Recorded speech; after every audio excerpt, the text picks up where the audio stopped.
Day number 17 of Deep Connection with Spirit. Welcome to day 17. We're going to be making bird feeders. Tasks. We're going to be doing something again for Spirit.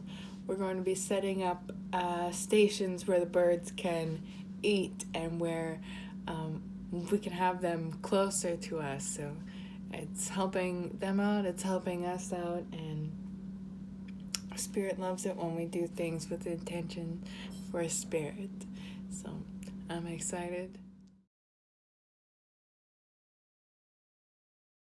Right up there. Yeah, we're gonna put sticks up there. Okay, you gotta cut a hole. You gotta cut a hole in your house, your feeder, for the sticks to go in, because the birds like to have a perch. So we're gonna put those in, and we're gonna do the toilet paper ones. And these ones are looking good job. What other one?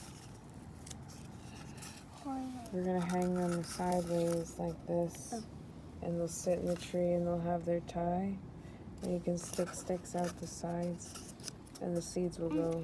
Help you do it. Yeah, you help me with that. Yeah. Okay. Oh, good job. Make you're not done yet. You're not done yet? Oh, there's still some more in there. Filling up the bird feeders.